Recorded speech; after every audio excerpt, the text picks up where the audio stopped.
17 Ramadan, l'année 2 de l'Hégire.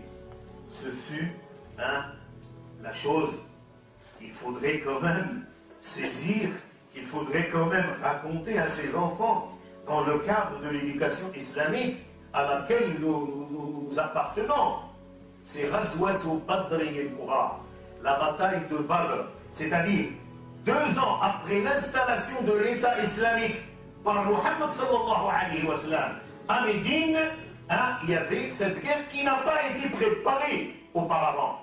L'histoire est connue. Nous allons faire un petit synopsis de l'histoire. Mais ce qui nous intéresse le plus, c'est les leçons, c'est la morale qu'on doit tirer et qui doit servir pour nous, pendant ce mois sacré de Ramadan, à corriger nos perceptions et partant également à changer radicalement et corriger par la même occasion notre comportement au sein de la communauté humaine et au sein de notre famille et au sein de n'importe quel regroupement pour dire que voilà ma vraie identité est puisée dans l'histoire et en l'occurrence l'histoire islamique.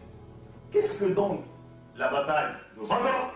Comment s'est-il déroulé et quels sont le principal sujet, le tronc le plus important qui nous intéresse, c'est quelles sont les leçons qu'on doit tirer et qu'on ne doit pas uniquement entendre, écouter et oublier. Ça ne sert à rien que de venir prier chaque vendredi ou d'assister quand même à une conférence ou à un cours sans en tirer l'essentiel au niveau pratique.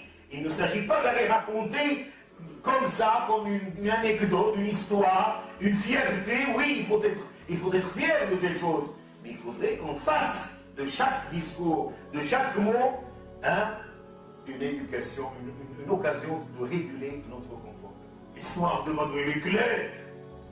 Tout le monde l'avait suivi à travers l'arsenal médiatique qui existe.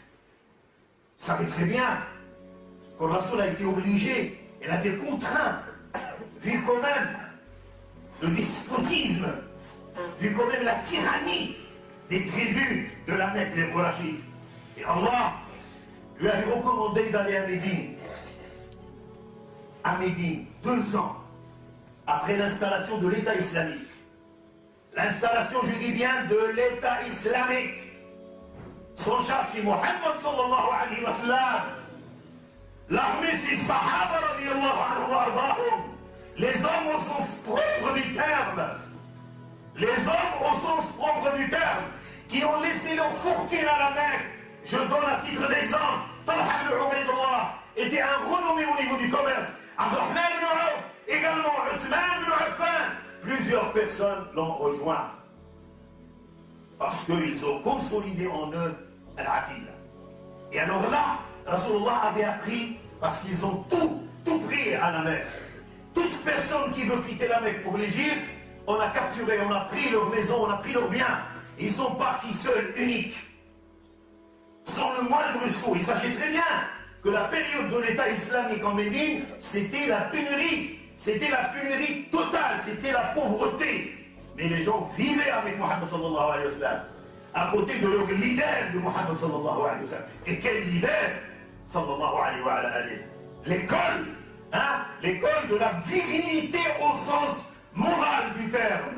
L'école où Muhammad avait forgé des chefs d'État qui n'étaient auparavant que des bergers et des gens qui gardaient le troupeau, tels que Omar ibn Khattab, qui avaient forgé des fuqaha, ulama, comme Abdullah ibn Saoud, qui n'était que berger, qui avait forgé également Salim ibn Abi Hudayfa, qui n'était qu'esclave, alors que Rasul sallallahu alayhi wa sallam lui avait dit un jour, je suis fier d'avoir dans ma communauté quelqu'un qui te ressemble.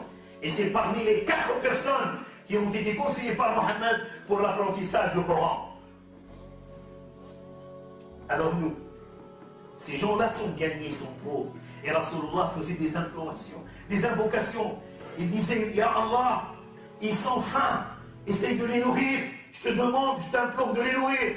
Ils sont pieds nus, essaye quand même, Ya Allah, je t'implore Allah, de les soulever, de les faire hisser du parterre. Et également, il a dit, ils sont dévêtus, ils sont nus, qu'ils soient vêtus. tout le chemin. Ils ont appris que la caravane commerciale qui vient de Cham va passer, et il n'y avait que 40 personnes, et avec eux, il y avait Abu Sufyan. Alors là, Rasoul a préparé 314 ou 315 personnes pour, je ne dis pas s'accaparer, non, pour prendre les biens qui lui ont été enlevés, pour enlever toute ambiguïté et dire qu'il s'agissait quand même d'une piraterie, loin de là. Ceux qui ont pris tout, c'était les Qurayshites, c'était les gens. Alors, ils vont reprendre le minimum. Mais Abu Sufyan, qui était si intelligent, il avait appris par ses propres moyens qu'un ensemble de sahaba, de compagnons, qui, ma foi, avaient 2 chevaux et quelques chamelles, ils marchaient à pied pour s'accaparer, bien entendu, pour prendre leurs biens, pour reprendre leurs biens. Alors, il a changé de route, il a changé son itinéraire, il a pris le côté côtier, hein, la région côtière, il a envoyé un messager à la Mecque, et alors là, les Mécois, furieux, hein, ils ont préparé une armée de 1300 ou 2000 soldats, avec 200 chevaux, avec des chameaux, avec des musiciennes et des chanteuses. Et ils se préparaient, ils ont dit, bah, alors une fois, à une place où il s'appelle El Jurfa, Abu Sufyan a senti que la caravane commerciale est sauvée, et il a envoyé un message comme quoi il ne fallait pas venir, donc on a fait en sorte que la caravane est sauvée. Mais Amr ibn Hisham, Abu Jahl, a insisté. Il a voulu mettre fin au message d'Allah subhanahu wa ta'ala, et ce fut la bataille de Badr. Ce fut la bataille de Badr que ces pauvres dévêtus et non chaussés, hein, ces 314 ou 15 personnes, hein, et avec un commandement militaire, dont le jugement de l'élection dit, il y a un jugement sur un rapport américain, comme quoi le meilleur des généraux militaires, c'est Mohammed sallallahu alayhi wa sallam. Et c'est dit par des gens qui sont contre l'islam.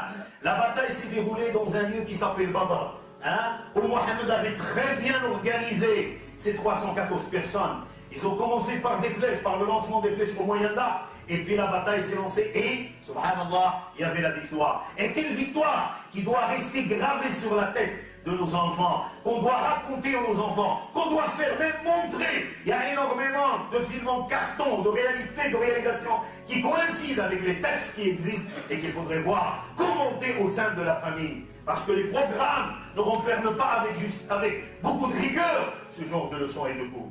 Pourquoi y a-t-il cette victoire? C'est parce que les gens, les compagnons, jouissaient d'une solidité au niveau de leur foi, au niveau de leur iman, au niveau de l'aqida. C'était des gens qui, ma foi, malgré leur situation précaire, malgré leur pauvreté, malgré qu'ils sont des gens qui n'ont absolument rien, mais la foi a enrichi ces 314 personnes qui ont fait fuir une armée bien armée jusqu'au dents, une armée armée jusqu'au dents, et dont les soldats se sont éparpillés dans les vallées et à travers le désert. Et c'était la victoire que Allah subhanahu wa ta'ala avait décrit au niveau de notre Al-Karim avec tous les détails pour qu'il nous reste le plus grand document afin que nous puissions le divulguer auprès de nos enfants, auprès de la communauté humaine.